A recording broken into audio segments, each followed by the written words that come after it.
Sultan Muhammad Ozbeg, better known as Uzbeg or Ozburg, was the longest reigning Khan of the Golden Horde, under whose rule the state reached its zenith. He was succeeded by his son Yani Beg. He was the son of Tofrilcha and grandson of Mengu Timur, who had been Khan of the Golden Horde from 1267 to 1280. Coronation and conversion to Islam by the Horde. Ozbeg's father Togrilcha was one of Genghiside princes that overthrew Toda Mengu. Later, he was executed by Tokta. Tokta took Togrilcha's wife and sent his son Ozbeg to exile in a distant region of the Golden Horde, either Khorasan or the country of Circassians. Converted to Islam by Ibn Abdul Hamid, a Sufi, Bukharan Sayyid and Sheikh of the Yasavi order, Ozbeg assumed the throne upon the death of his uncle Tokta in January 1313, with the help of the former Khan's vizier Timurkwalu and Abulahan Khatun. At first, many Mongol nobles were against him and organized a plot to kill the new Khan.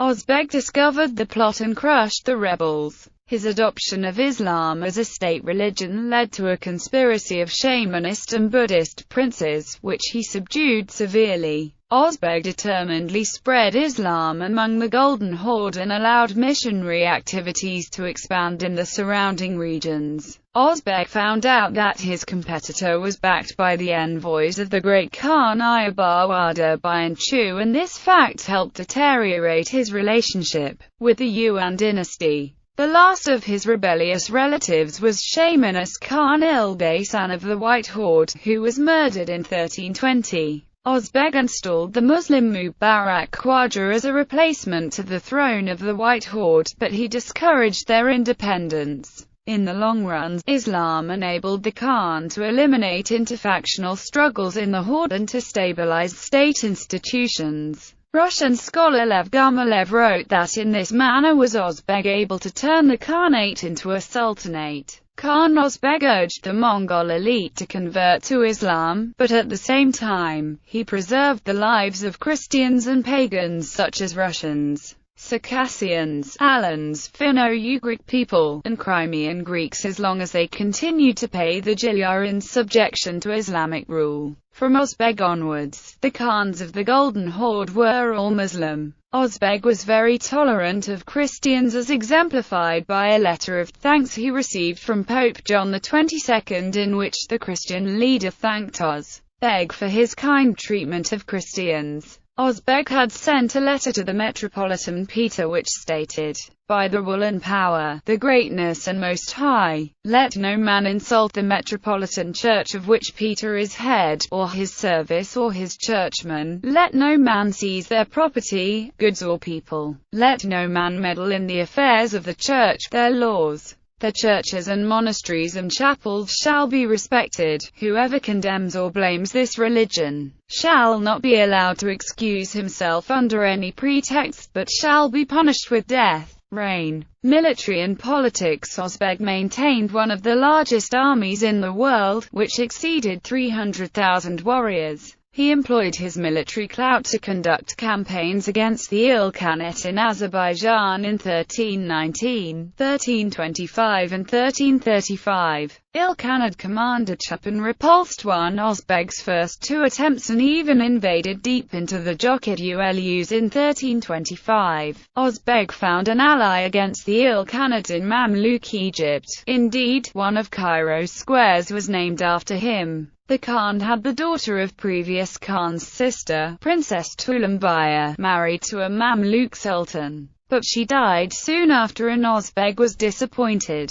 In 1323, a peace treaty was signed between Egypt and the Ilkhanate. This situation nullified the alliance and the Mamluks refused to invade the Ilkhanate. Ozbeg's next incursion coincided with Abbaside's death. However, the weather turned bad and the new Ilkhan Upperken came with a large force. Ozbeg's army was forced to withdraw. Chagatai Khanate and Bukharai attempted to gain the support of Ozbeg Khan against Bayanchu. the great Khan of the Mongol Empire and the emperor of the Yuan dynasty, in 1313 and 1316. Eisenbucher warned Ozbeg that the great Khan would overthrow him from the throne of the horde and install another Khan from the Jochids instead. But Ozbeg's vizier convinced him not to believe this, and the Khan refused to help Eisenbucher. Nevertheless, remembering their support for the rival claimant to his throne, Ozbeg tried his best to eliminate every influence and inspiration of the Yuan dynasty on the Golden Horde in the early part of his reign.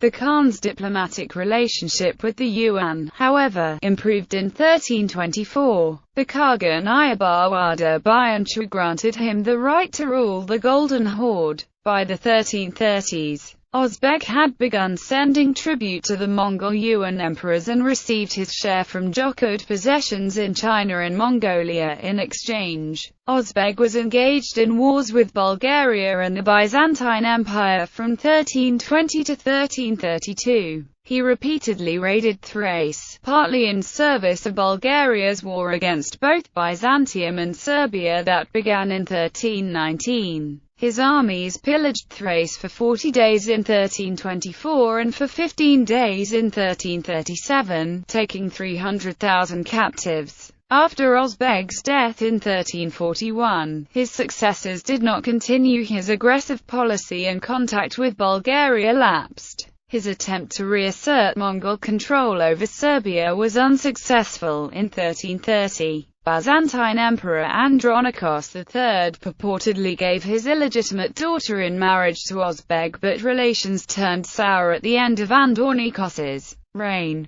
and the Mongols mounted raids on Thrace between 1320 to 1324 until the Byzantine port of Asina Makaria was occupied by the Mongols. Andronikos's daughter, who adopted the name Bailan, managed to escape back to the Byzantine Empire, apparently fearing her forced conversion to Islam. In the southeast of the Kingdom of Hungary, Wallachia and its ruler Basarabay became an independent power with the support of Ozbeg after 1324. Ozbeg allowed Genoese merchants and mariners, who had been harassed by Tokta, to settle in Crimea. But the Mongols sacked Sudak under Khan Ozbeg in 1322 as a result of a clash between Christians and Muslims in the city. The Genoese merchants in the other towns were not molested in 1322. The Pope intervened and asked Ozbeg to restore the Roman Catholic churches that were destroyed.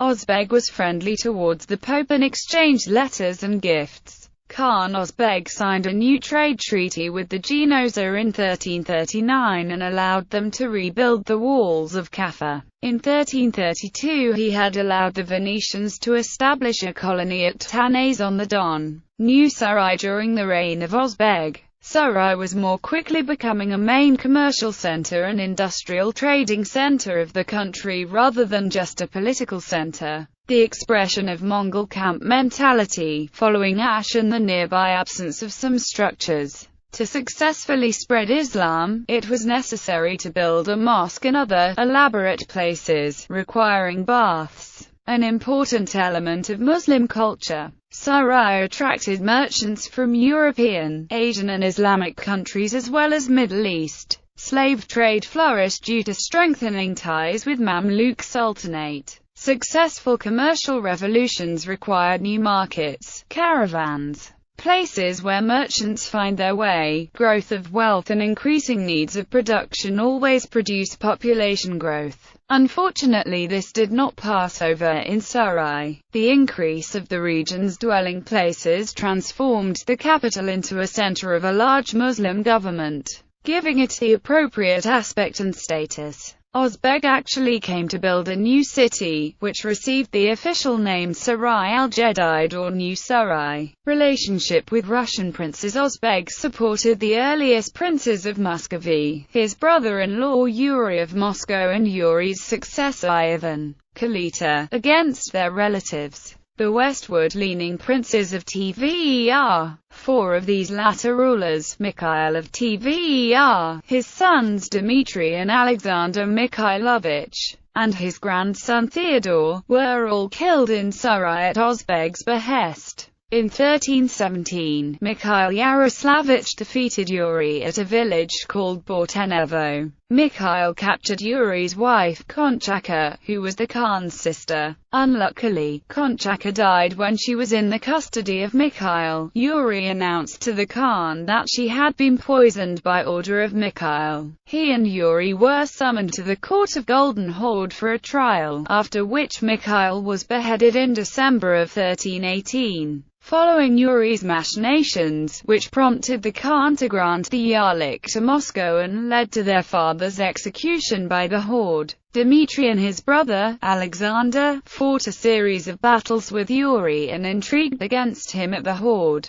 culminating in Dmitry's acquisition of the Yarlik of office for the Grand Princely throne in 1322. After he had persuaded the Khan that Yuri had appropriated a large portion of the tribute due to the Horde, Yuri was summoned to the Horde in Sarai for a trial but, before any formal investigation, was killed by Dmitry, November 21, 1325. Ozbeg waited to punish Dmitry and eventually he arrested the Prince of Tver for the murder, executing him in 1326. When the Khan's cousin, the Baskaki Shevkul, and his Tartars were killed in Tver and a rebellion erupted there in mid-August 1327, Dmitry's successor as Prince of Tver and Grand Prince of Vladimir Suzdal, his brother Alexander Mikhailovich, fled first to Novgorod, which turned him away, and then to Pskov, which made him its prince, in order to escape a punitive expedition of 50,000 Mongol Tartars and Muscovites,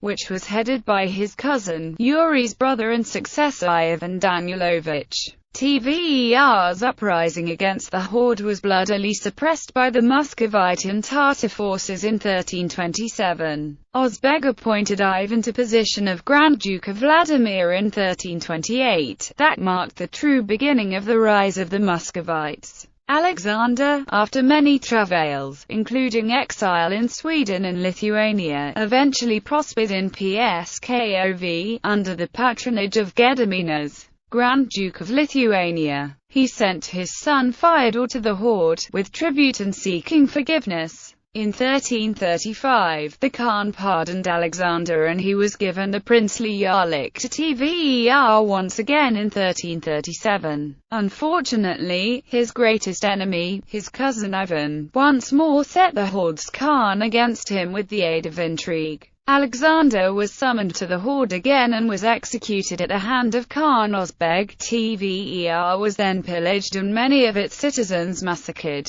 Ozbeg welcomed Ivan's sons and made Simeon Grand Prince in 1340. Simeon was given more powers by the Khan to counter Lithuania's growing power. Ozbeg also launched military expeditions into Lithuania, as it was clear that it threatened Mongol dominance in Russia. Relationship with Ruthenian princes. After Ozbeg's army killed Lev II and his brother Andrei in 1323, the Grand Duchy of Lithuania and the Kingdom of Poland had access to control over Galicia-Volhynia. The Lithuanians defeated the Rus boyars and occupied Kiev and its surrounding areas. In 1337, the joint Russian and Horde army penetrated to Lublin. At the request of the Galician nobleman Dmitro Dedko, the Khan sent 40,000 cavalries against King Casimir III, which was divided into the Vistula,